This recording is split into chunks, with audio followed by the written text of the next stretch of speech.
اعوذ باللہ من الشیطان الرجیم بسم اللہ الرحمن الرحیم۔ سورہ بقرہ آیت نمبر 26 سے پڑھنا شروع کریں گے۔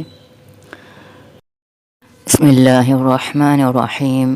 ان بے شک اللہ لا نہیں یستحیی حیا فرماتا ان کہ یضربا وہ ذکر کرے مثلاً ما کوئی مثال بعودتاً مچھر کی ہو، فما اور جو فوقہا اس سے بھی زیادہ حقیر چیز ہو۔ بے شک اللہ حیا نہیں فرماتا اس سے کہ ذکر کرے کوئی مثال مچھر کی ہو یا اس سے بھی حقیر چیز کی۔ فَأَمَّا تو رہے وہ الَّذِينَ آمَنُوا جو ایمان لائے، فَيَعْلَمُونَ پس وہ جانتے ہیں اَنَّهُ بے شک یہ الحق حق ہے من سے ربہم ان کے رب۔ تو جو ایمان لائے وہ خوب جانتے ہیں کہ یہ مثال حق ہے، ان کے رب کی طرف سے اتری ہے۔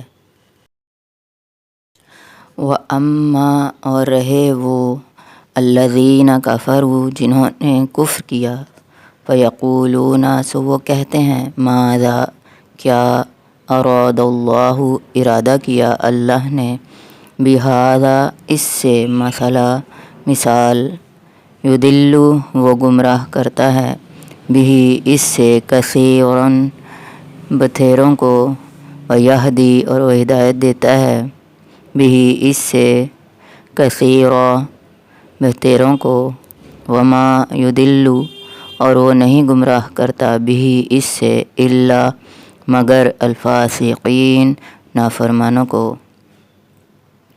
اور جنہوں نے کفر کیا سو وہ کہتے ہیں کیا قصد کیا اللہ نے اس مثال کے ذکر سے، گمراہ کرتا ہے اللہ اس سے بہتیروں کو اور ہدایت دیتا ہے اس سے بہتیروں کو،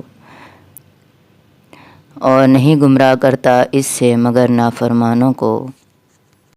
الذین وہ جو ینقضون توڑتے ہیں عہد اللہ عہد اللہ کا،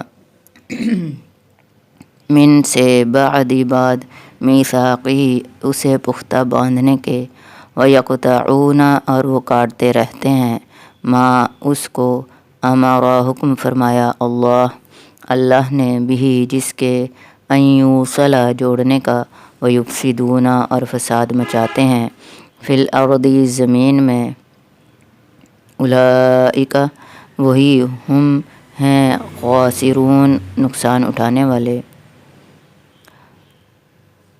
وہ جو توڑتے رہتے ہیں عہد خداوندی کو اسے پختہ باندھنے کے بعد، اور کاٹتے رہتے ہیں اسے حکم فرمایا اللہ نے جس کے جوڑنے کا، اور فساد مچاتے رہتے ہیں زمین میں، وہی لوگ نقصان اٹھانے والے ہیں۔